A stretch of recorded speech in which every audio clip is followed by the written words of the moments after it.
بسم اللہ الرحمن الرحیم نحمدہ ونصلی ونسلم علی رسولہ الکریم اما بعد فاعوذ باللہ من الشیطان الرجیم بسم اللہ الرحمن الرحیم۔ ناظرین کرام، آج ہم آپ کے سامنے ایک نئی ویڈیو لے کر حاضر ہوئے ہیں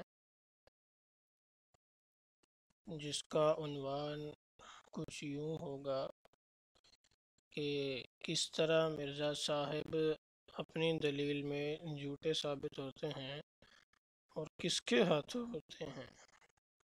وہ دلیل جو انہوں نے حضرت عیسیٰ علیہ السلام کی آمد کو روکنے کے لیے بنانے کی کوشش کی تھی۔ تو مرزا صاحب کے بارے میں آپ جانتے ہیں کہ مرزا صاحب کتنی کوشش کرتے تھے کہ عیسیٰ علیہ السلام جو ہیں ان کو وفات یافتہ ثابت کر دیں۔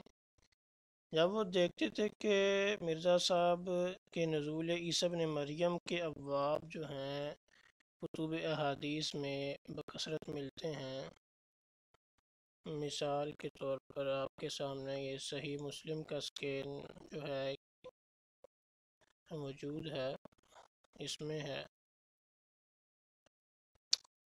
اس کے علاوہ آپ دیکھ سکتے ہیں بخاری شریف، اس کے اندر بھی یہ موجود ہے۔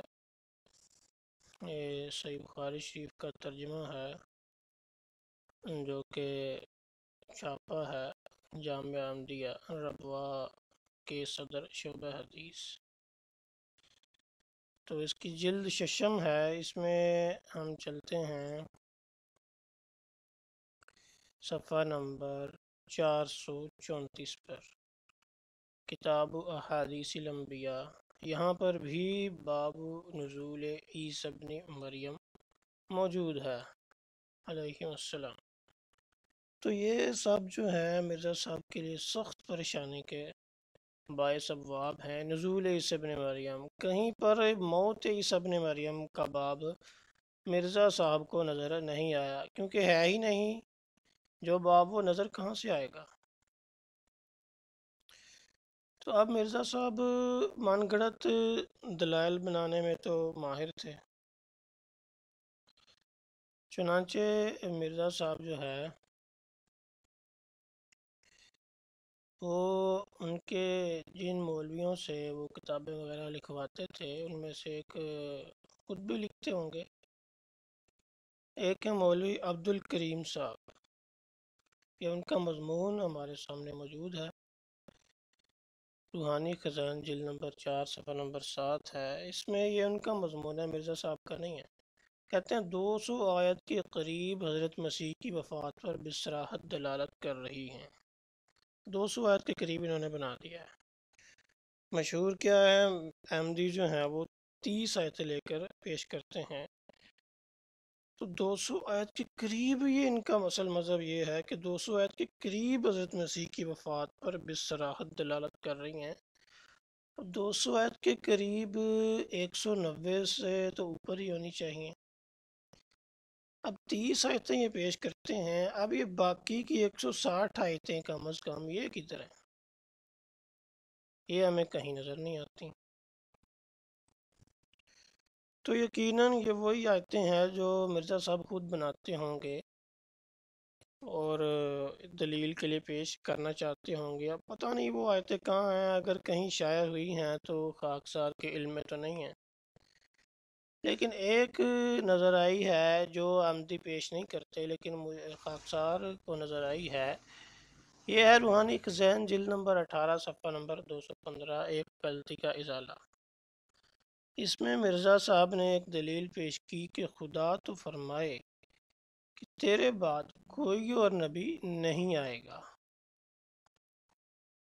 یہ آپ دیکھ سکتے ہیں، مرزا صاحب نے یہ دلیل پیش کی، خدا تو فرمایا کہ تیرے بعد کوئی اور نبی نہیں آئے گا، اور پھر اپنے فرمودہ کے برخلاف عیسیٰ کو بھیج دے۔ عیسیٰ علیہ السلام کو یہ روکنے کی کوشش کر رہے ہیں۔ پھر کس قدر یہ فی الحال حضرت صلی اللہ علیہ وسلم کی دل آزاری کا موجب ہوگا، تو یہ بھی ایک شوشہ چھوڑ دیا کہ حضور علیہ السلام کی دل آزاری ہوگی۔ خیر یہ ایک الگ موضوع ہے کہ اگر کسی کی پیشگوئی پوری ہو جائے تو اس کی دل آزاری ہوتی ہے یا خوشی ہوتی ہے، تو اس طرف ابھی ہم نہیں جاتے۔ بہرحال جو ہم آیت جو دیکھ رہے ہیں وہ یہ ہے کہ خدا تو فرمائے کہ تیرے بعد کوئی اور نبی نہیں آئے گا۔ اب ہم دیکھیں قرآن میں ہمیں یہ آیت کہیں نہیں ملتی، ہم جو سے لاکھ پوچھیں کوئی کہہ دے گا کہ جی یہ تو آپ کا عقیدہ ہے، تو کوئی کہہ دے گا کہ وہ آیت پیش کر دے گا الیوم اکملت لکم دینکم، والی آیت کے دین تمہارے لیے مکمل کر دیا ہے۔ حالانکہ یہاں پر کیا آیت ہے؟ کیا خدا کا فرمان، خدا تو فرمائے کہ تیرے بعد کوئی اور نبی نہیں آئے گا، یہ ہم آیت ڈھونڈنا چاہ رہے ہیں۔ تو یہ مرزا صاحب کی من گھڑت آیت تھی، کہیں پر قرآن میں آپ کو نہیں ملے گی۔ یہ جو 30 آیتوں کے علاوہ جو ہے یہ وہ آیت ہے، کہیں پر نہیں ملتی۔ ہم تو نہیں کہتے، ہم تو یہ بات نہیں مانتے، ہم تو کہتے ہیں کہ عیسیٰ علیہ السلام آئیں گے، ہم تو یہ عقیدہ رکھتے ہیں کہ عیسیٰ علیہ السلام آئیں گے۔ تو یہ ہمارے ساتھ مان دیتے ہیں جی کہ یہ آپ کا عقیدہ ہے، بعض یہ کہتے ہیں۔ خیر یہ بات بھی غلط ثابت ہو گئی ہے، لیکن ہم تو یہ مانتے نہیں ہیں۔ مرزا صاحب نے آیت پیش کی ہے، ایک اور جو ہے اس کی تردید کے لیے ایک اور شخصیت بھی سامنے آتی ہے، صرف ہم ہی نہیں کرتے، ایک اور شخصیت بھی ہے جو اس کے لیے سامنے آتی ہے۔ وہ کون سی ہے؟ آئیے وہ بھی دیکھتے ہیں۔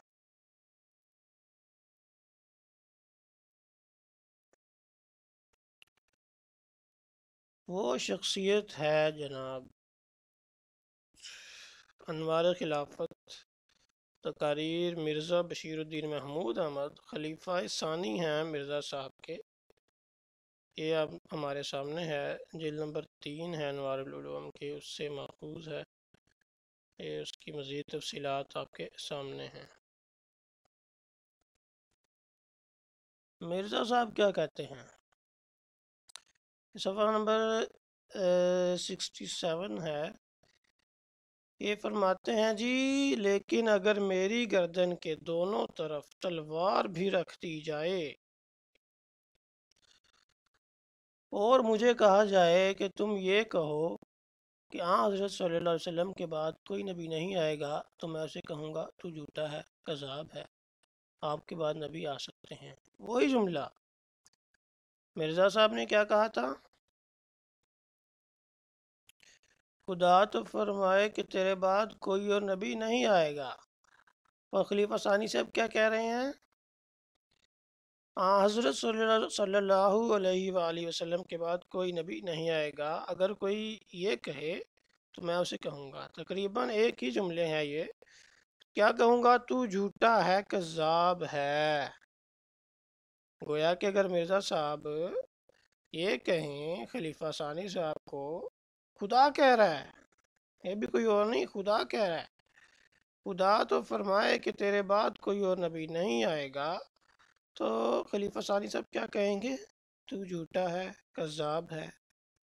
تو مرزا صاحب کا جو خدا تھا، جو خاص خدا جس نے وہ بات کہی جو ہمارے خدا نے تو نہیں کی، مرزا صاحب نے اپنے خدا کا نام یلاش بتایا ہے، ہم یلاش سمجھ لیتے ہیں، اس نے کہا ہوگا کہ تیرے بعد کوئی اور نبی نہیں آئے گا۔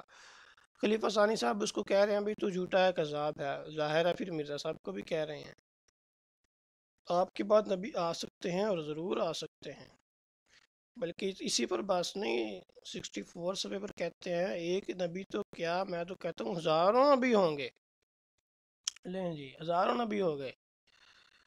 تو مرزا صاحب اور مرزا صاحب کی جو یہ لاش ہے اس کو جھوٹا ہے، کذاب ہے کہنے کے بعد اب ہمیں اور تو میرا خیال ہے کچھ کہنے کی ضرورت نہیں ہوگی، اتنا ہی کافی ہے آج کے لیے۔ تو یہ بات اب ہمارے سامنے آئی ہے کہ مرزا صاحب نے جو من گھڑت دلیل پیش کی تھی کہ خدا تو فرمائے کہ تیرے بعد کوئی اور نبی نہیں آئے گا، خلیفہ ثانی صاحب کہہ رہے ہیں تو جھوٹا ہے، کذاب ہے، آپ کے بعد نبی آ سکتے ہیں، ضرور آ سکتے ہیں۔ تو جب مرزا صاحب کے خدا کے کلام کی دلیل ہی ٹوٹ گئی کہ یہ جھوٹ، بالکل جھوٹی بات ہے یہ، ہم بھی یہی کہتے ہیں کہ جھوٹی بات ہے، ٹھیک ہے، یہ بات بالکل جھوٹی ہے، غلط، خدا نے ایسی کوئی بات نہیں کی۔ جب کوئی بات نہیں کی تو جھوٹی دلیل ہے، استدلال بھی جھوٹا ہوا۔ نبی آئیں گے، ہم بہت سے ابواب دیکھتے ہیں کہ انبیاء نے تو آنا ہے، باب نزول عیسی ابن مریم ہمارے سامنے ابواب موجود ہیں۔ جب نبی نے آنا ہے، عیسیٰ علیہ السلام آنا ہے، اور خلیفہ صاحب بھی کہہ رہے ہیں کہ نبی آ سکتا ہے، ہزاروں آ سکتے ہیں، تو اس سے کیا ثابت ہوا؟ اس سے یہ ثابت ہوا کہ عیسیٰ علیہ السلام بھی ضرور آ سکتے ہیں، بلکہ آئیں گے۔ تو آج کے لیے بس اتنا ہی، ویڈیو زیادہ لمبی شاید ہو رہی ہے۔ اگر آپ کو ہماری ویڈیو پسند آئے تو اس کو لائک کریں، شیئر کریں، اور زیادہ سے زیادہ دوستوں تک اس کو پہنچائیں، اور اس کو ہمارے چینل کو ضرور سبسکرائب کر لیں۔ وآخر دعوانا ان الحمد للہ رب العالمین۔